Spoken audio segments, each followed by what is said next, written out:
My name is Kylie Mosley, a history major here at Iowa State University, graduating in spring of 2021. And I'm Madison Rostro, history and anthropology major, graduating in the class of 2022. Welcome to our co-curated exhibition, Flicker and Flame, Whale Oil, and Kerosene Lamps here at the Farmhouse Museum. The exhibition features over 50 glass and ceramic whale oil and kerosene lamps, along with match holders and spills from the University Museum's collection and Iowa Quester glass collection. The exhibition explores the history, designs, and innovations of whale oil and kerosene lamps, and also explores the history of illumination here at the Farmhouse Museum. These are two examples of ancient oil lamps.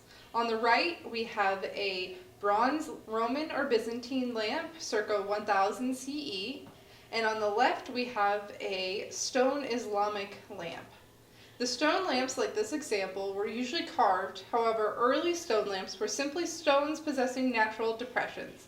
The use of stone lamps in the Mediterranean dates back as far as the Upper Paleolithic. While stone continued to be used, it became less popular with the advent of ceramic technology. Here we have a banquet lamp that is from the late 19th century, and a banquet lamp, as you can tell, is taller than a regular lamp.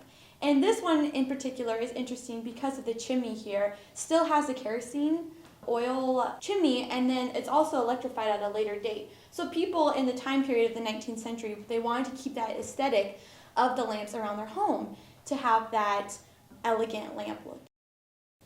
This is another example of a banquet lamp. It was graciously gifted to us by the Iowa Questers. As you can see, it's a unique type of banquet lamp. When it was kerosene, it would have held kerosene in this middle basin. It would have had the lighted component at the top. But when it was electrified, it became even more unique due to its three lighted components. Like the previous three-pieced electrified banquet lamp, these two are made by the same company, which is the Consolidated Lamp and Glass Company. They are both milk glass with painted surface. And this would be a more traditional sized kerosene lamp. This is another kerosene lamp circa 1890s that was manufactured by the Fostoria Glass Company. It is a painted milk glass font and globe with a clear glass chimney.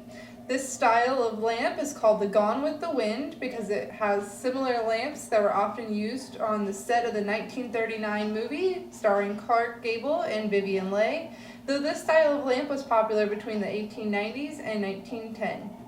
Gone with the Wind lamps are generally a vase or parlor lamp with a removable fount and matching painted or embossed decoration on both the lamp base and shade. This Victorian-era kerosene lamp, produced in the early 1870s by Ripley and Company of Pittsburgh, Pennsylvania, has twin Bristol, opaque blue glass lamp bowls connected to one central pillar on a pressed glass base. In the 1700s, Bristol, England was producing fine opaque glass, often made to imitate porcelain. Likely this is where the unique color of the Bristol blue glass garnered its name. This type of lamp is often referred to as a marriage lamp or wedding lamp because of the dual lamp light. Here we have an example of two spill vases, both manufactured by Wedgwood. The one on the left is an example of jasperware, while the one on the right is an example of the Persian shape. The one on the right is actually the more typical traditional style of Wedgwood, which is the blue and the white. What is a spill? A spill was a piece of paper that you would wad up and put in the fireplace to light the lamps. And then you would discard that piece of paper into the spill vases. This is an example of a brass Betty lamp from the early 1800s. Betty lamps burned fish oil or fat as a replacement to candles during the colonial period through the early to mid-1800s. The term Betty is derived from the German word besser, meaning to make better. The lamps reduced the risk of fire like an open flame candle and were often made of brass, tin, or iron. The lamp could be hung, which freed up the user's hands, especially in the barn, shop, or storehouse. Lamps often came with objects like a pickwick.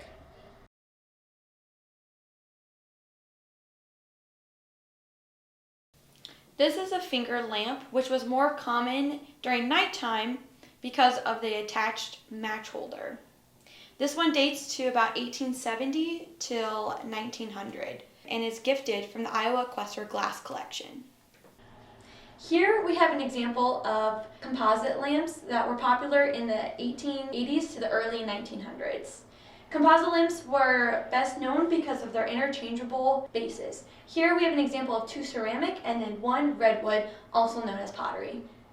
Whale oil, used for lamps and making candles, was a major source of artificial lighting in the United States in the mid-19th century. Consumer demand for this important resource prompted a thriving whaling industry. Yankee whalers departed from ports in New England and New York's Long Island to sail around the world searching for whales to hunt. The 1851 publication of Herman Melville's novel Moby Dick increased the public's interest in whaling.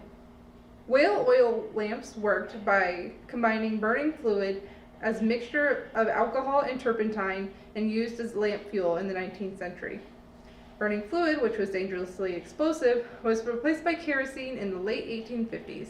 The burner from a lamp utilizing burning fluid, or camphene, is distinguished by the presence of tapered wick tubes extending upward at an angle away from the lamp. While sometimes found with only a single wick tube, they are most frequently found with 2. Burning fluid, being very volatile, benefited from this design that transferred heat away from the fuel, unlike the design of a whale oil burner. In this example, these burners most often had caps attached to small chains to extinguish the flame and to prevent evaporation of the fluid when not in use.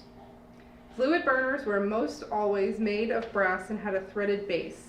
The wicks were adjusted by picking from the wick tube opening with a pickwick, an example of which can be found in this exhibition. This is a Vapo Cressoline vaporizer, date unknown. This vaporizer, missing its glass chimney, was once commonly used for medicinal purposes, with a cressoline solution purported to contain a germ-destroying ingredient that, when inhaled, would treat diseases. The cressoline solution, made from coal tar, was heated in the top bowl by flame, creating a vapor throughout the room. According to advertisements, the lamp was supposed to cure whooping cough and other sicknesses.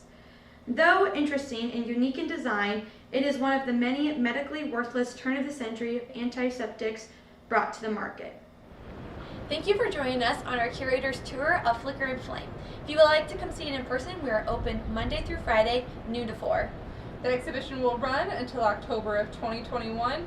Thanks again to the Iowa Questers for their generous donations. Thanks for watching.